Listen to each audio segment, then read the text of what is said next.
Hello everyone and welcome to xEUCF 2021 here in Bruges, joining this game in process about 10 minutes before the cap comes on with KFK on the doorstep of another break here. They've run roughshod over IzNoGood so far in this game, and they add another break to their tally to take a commanding 11-6 lead in this power pool contest. Hello and welcome to the beautiful city of Bruges, although it is a little bit more damp than perhaps you would ideally hope for. Such is life, we make do. The point is that we are still delighted to be here at the climax of a very strange European club season, us being, in this scenario, Benjamin Rees, joined by Ali Thomas. This is a little bit different from what we've been used to this week, Ali. Yes, Benji, absolutely. We've just flown over from Sardinia, where we brought coverage of the World Great Grandmasters Beach Ultimate Club Championships. So a change of scene and a change of pace. Yes, it's, I don't want to say more competitive, but it is. I mean, yes, I don't think you would be wrong in saying it was more competitive. I don't think anybody at either tournament would disagree with you that it's more competitive.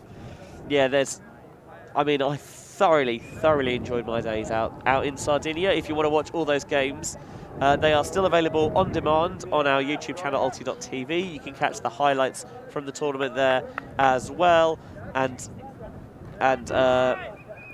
if you want to kind of get the little short game recaps, a bit more than highlights but a bit less than the full games, the Bula YouTube channel also has the condensed games available for you there that we have clipped together to browse at your perusal. But in the meantime, why would you want to take your eyes off the big show here at xEUCF with IzNoGood coming out to receive the pool? The rain has come in just as we got the cameras up and running. You can tell there's a bit of wind out there on the field as well.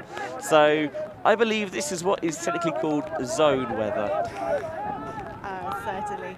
So just to fill you in a little bit on what's been happening so far in this game, KFK took half 7-4, and both teams not having the cleanest of offensive holds or indeed any conversions. There have been a lot of turnovers in all of these points. It's not been, it hasn't been the cleanest of games by any stretch of the imagination. Earlier in the game, KFK broke to make it 4-1 in a point that had 13 turnovers and 2 KFK timeouts. Stutz tries to put that one in, but it is palmed away by IzNoGood, desperately trying to keep hold in this contest. There's been some absolutely cracking bids from both teams. Players going full stretch to get Ds. I think there's probably been more layouts on D than there have on O. The problem is that there just has been a certain sloppiness this morning that both teams will have wanted to iron out. And Stutz, well, I mentioned that he took 2 timeouts in the same point earlier. That's now his 3rd timeout taken of the game. So all his fantasy ultimate points have once again diminished into nothing. Not that that is a thing that actually happens, but a very strange game in that IzNo just it really feels like they haven't got going at all. No, and I think offensively they have been making a lot of the right shapes despite very fiery pressure from the KFK defense. But there have just been a lot of overthrows, quite a lot of shots to the end zone that have been battered away, kind of floaters, which the slightly taller Danish side were able to come down with, and a lot of just simple miscommunications on things which you should think would have a high completion rate like dunk passes. I mean, if you look at their results yesterday, they got a bit of a battering at the hands of Clapham, but they bounced back well to wrap up second in the pool with a 15-11 victory over Forward, where they broke 3-4 times in a row to close out that game. So, you feel, coming into it, wrapped up the game yesterday in some style, hopefully aim to continue that this morning, but it just hasn't materialised for them. And as the rain keeps coming down, as the surface gets slipperier and slipperier, this rubber crumb already seems like it's put a few of the players' ankles in danger. We've had some players slipping and sliding over the pitch, so we may not see the crispest, is that the right word? It's a perfectly cromulent word. Crispest ultimate, but it is still certainly very exciting. Yeah, crispiest. It's probably, anyway, it's not going to be at its most crisp. No. Trying to lead, pass through towards the break side, getting in the middle of the pitch. Caught underneath, not quite in the end zone just yet. Continuation, though, is going to get the job done. It's number 4, Asbjørn Fink with the score, catching it from one of the Poulsgaard brothers, Tobias, and that opens KFK's advantage ever further in a very dominant position now. 12-6 is the current score with about 5 minutes left in this game before the cap comes on. Games played with a point cap at 15 and a 90-minute time cap here this week. We've seen some really, really lovely end zone offense from the Danes.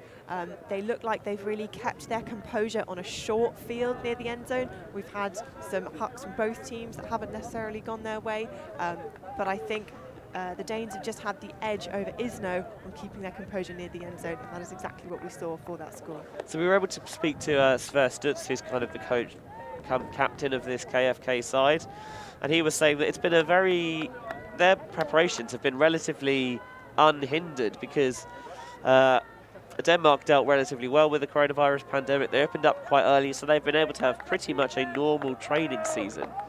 Lucky them. Yeah, which is certainly not affected. It's not been the same situation for lots of other sides. They won a tight one over Jet Set from Leuven here in Belgium in their first game yesterday, 15-13. Absolutely hammered Red Bulls, 15-6 final score, with the first half quite unlike anything you'd ever see.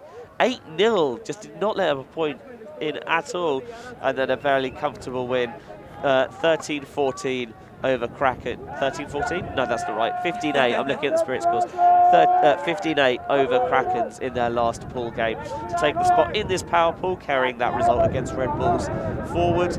Speaking of Red Bulls, they are up also in this power pool against Clapham, and at the moment Clapham have really pulled away in the second half, as they are wont to do, so that is currently at 13-8 to the Brits.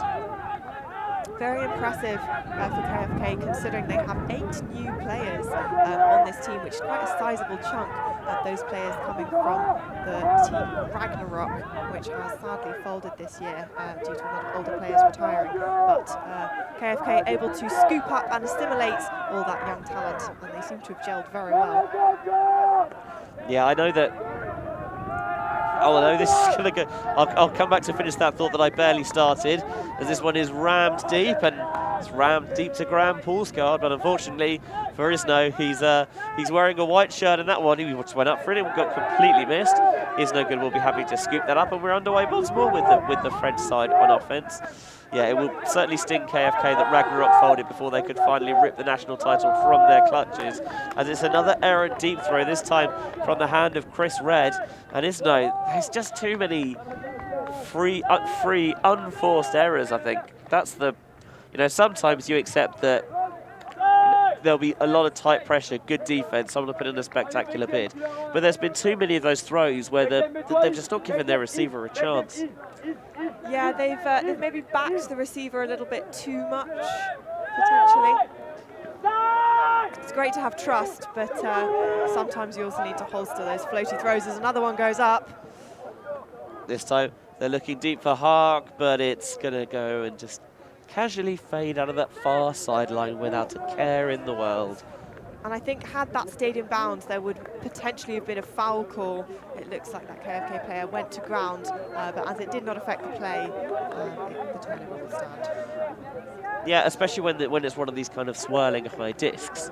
You do tend to get a little bit of jostling and bumping underneath it, and that time with clearly not having an effect on a play, no call is made. So the IzNo player will kick the cone away, not that he needs to.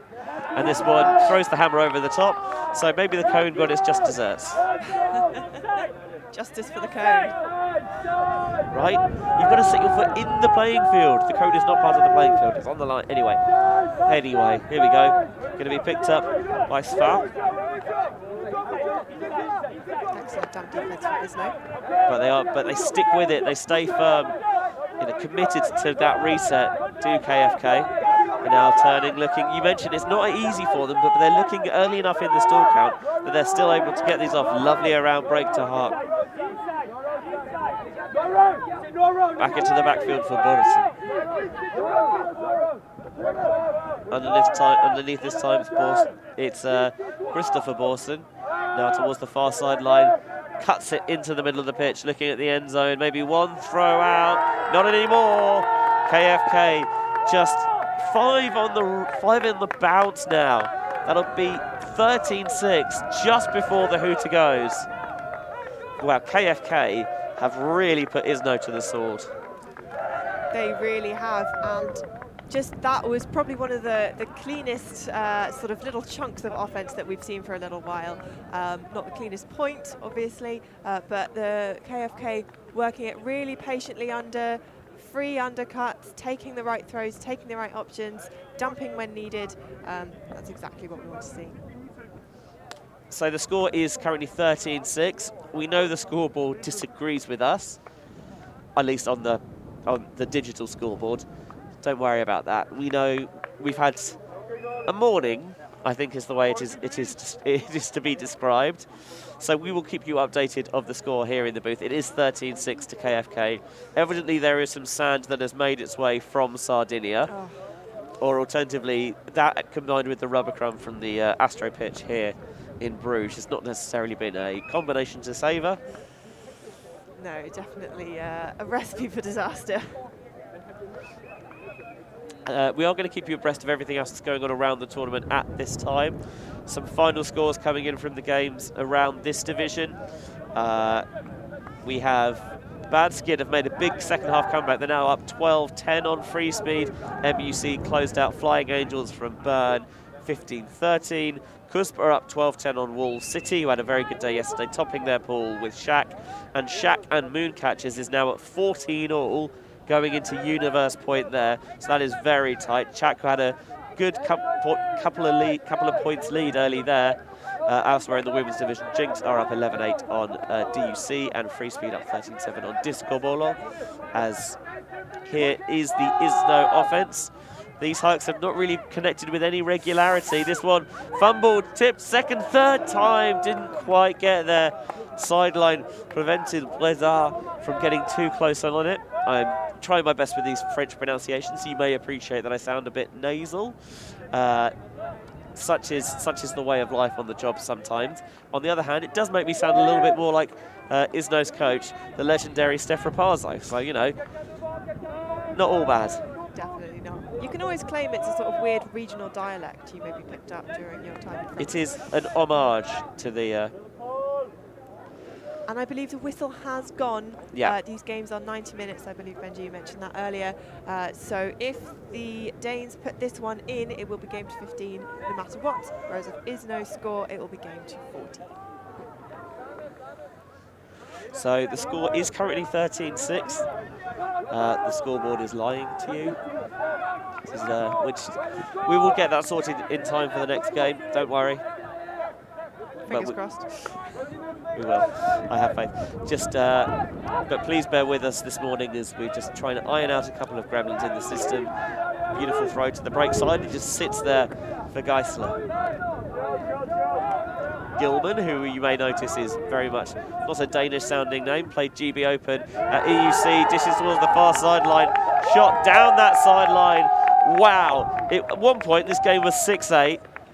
Now it's 6-14 with KFK 1 point away from a win in a game that fell away from IzNo's clutches at a, you know, almost at a lightning pace. So that's Christian Loritz with the goal there, and we saw the last score from the Danes being quite patient, working it in, and this time they really just threaded the needle, working the disc through a very, very tiny space. Looks like they can put the disc in no matter what. This is something I like to see. Obviously, teams kind of have their own style of play. Some teams, as you mentioned, they like a lot of quick disc movement. Some teams like to bang their way through it. But it's really nice when teams have multiple styles, and it's like a conductor with an orchestra. You know, really picking up the tempo at times, getting defenders gassed, and when you need to, just like slowing it down, taking a bit of air out of the game, so that it's difficult as a defender to stay energized, perhaps.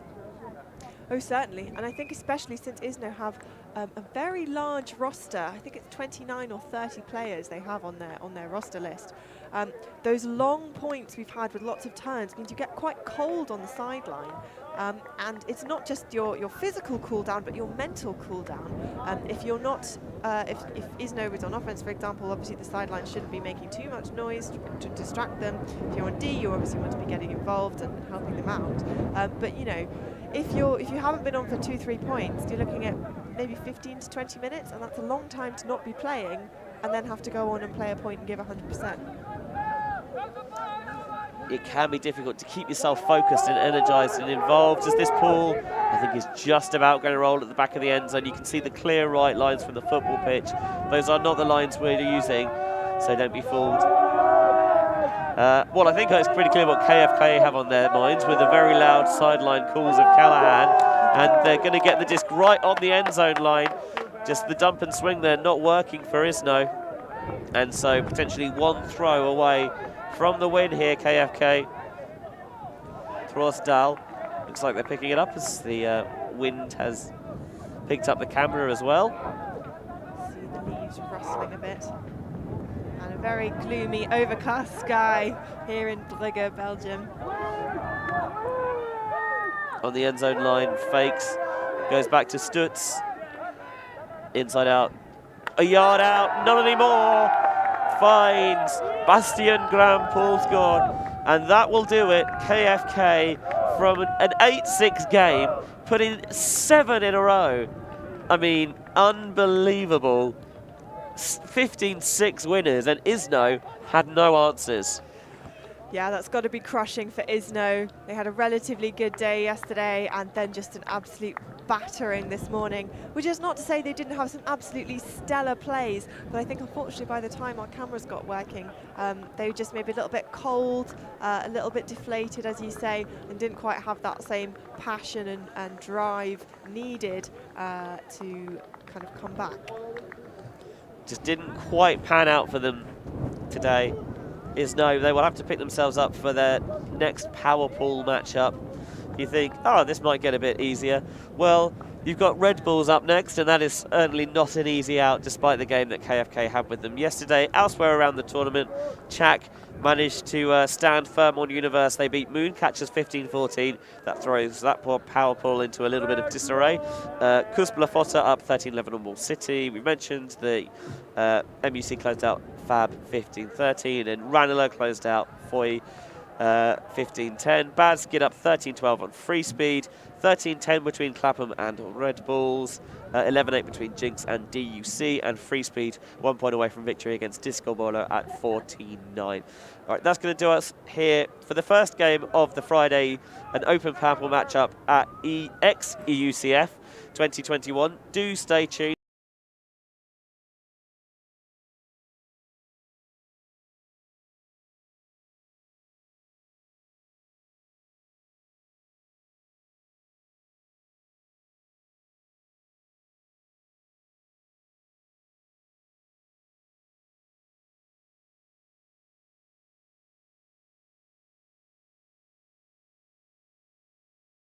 We've got plenty of good stuff coming on 2 pitches all day. Mixed division action coming up next between catch-up from Graz in Austria and KFU of xEUCF 2021 here in Bruges in the beautiful country of Belgium. For Andy Thomas, for all of our ulti.TV crew, I've been Benji Rees, and we'll see you on the other side.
floaty. Defense wanted it, had a chance, but popped back into the hands of the Ketchup Graz player.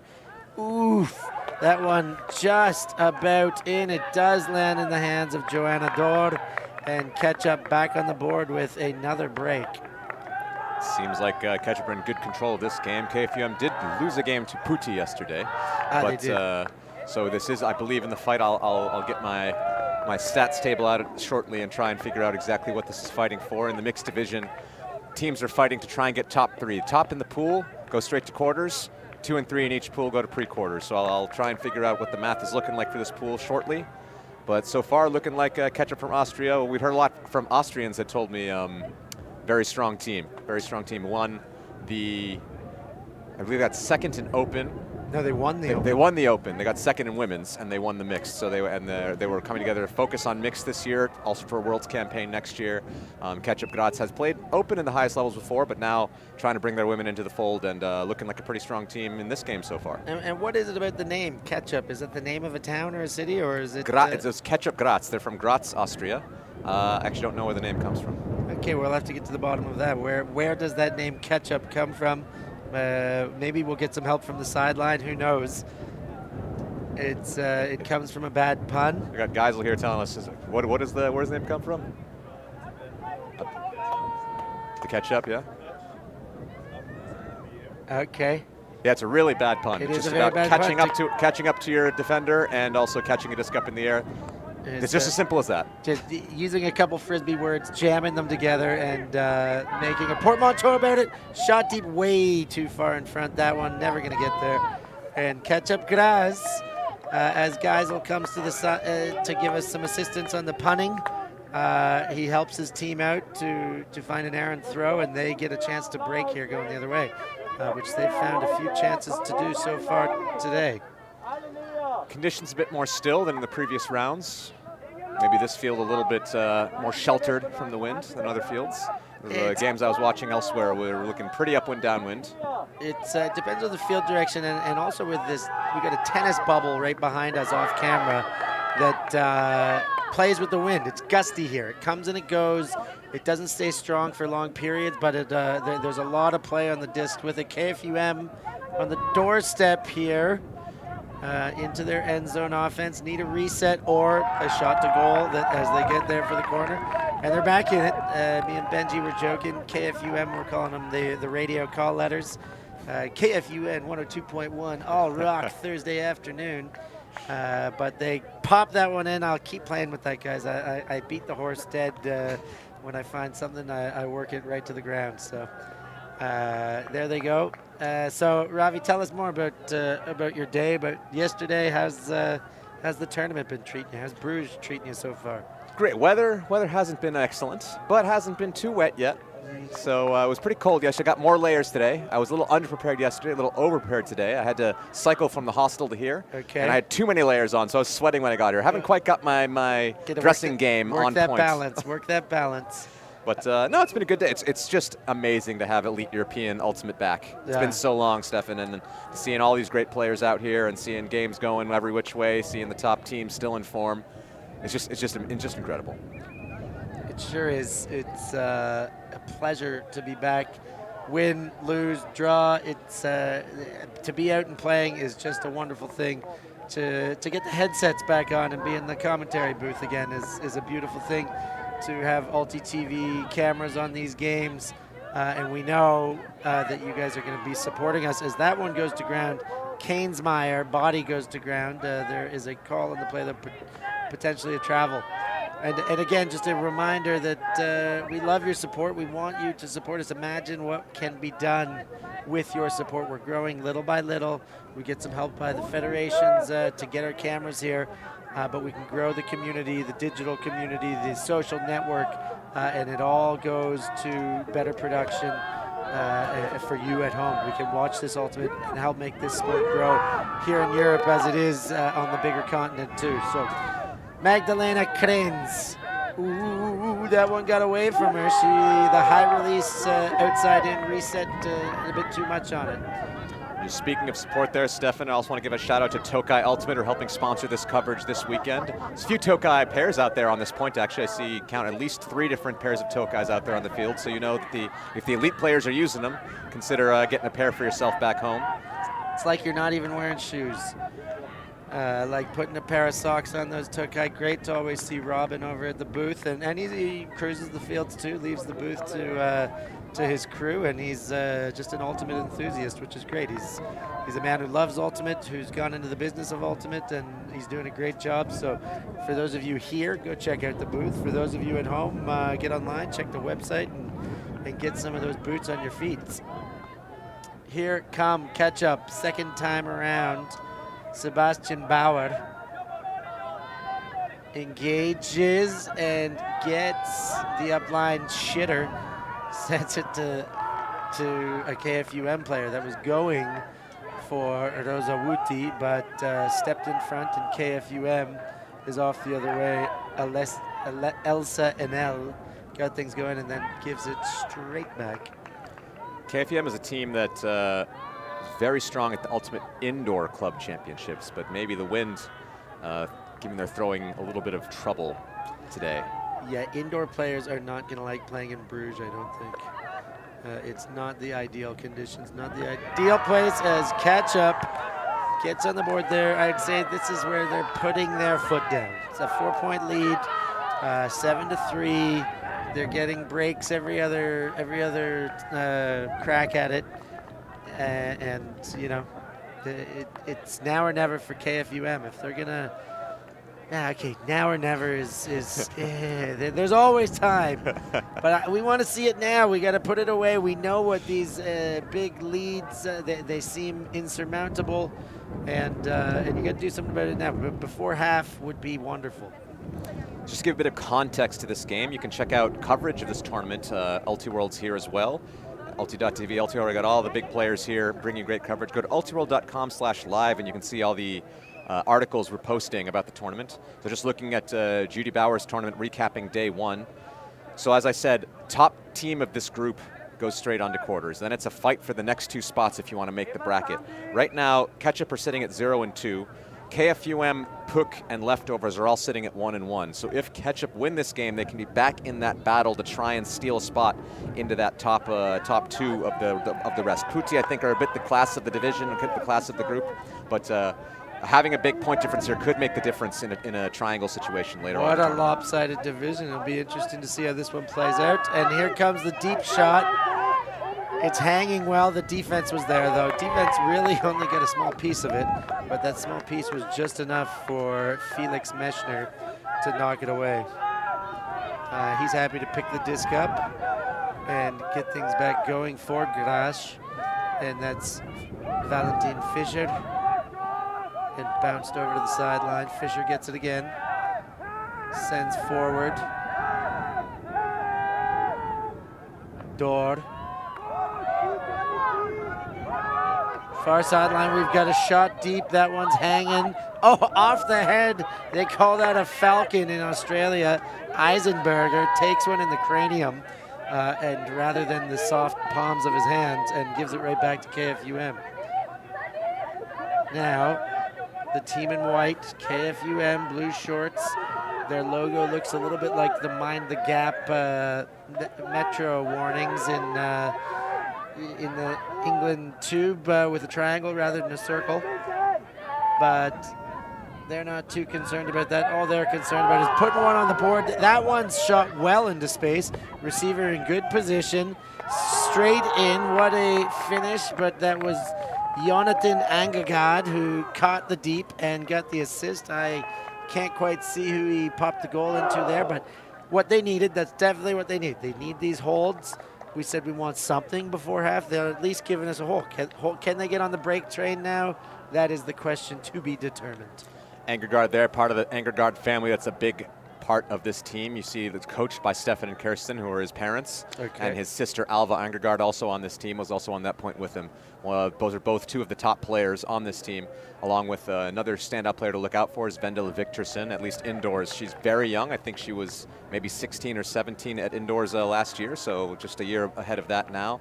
Was making crazy plays, made was part of our Play of the Year bracket on Ulti World. She made it pretty high on an indoor play, so that tells you what kind of athleticism she has at the young age of 16. Wow. Great to see the youngins stepping up on the big stage here too. It's you know, awesome when you see them play in their division, I guess, their junior divisions, their under 20s, their under 18s, under 24s. But it's even more exciting to see them come into the open division, okay, whatever, mixed women or men's, but open by age group. Yes. And see the juniors getting some burn, making some plays. That's the really impressive stuff. That's where the super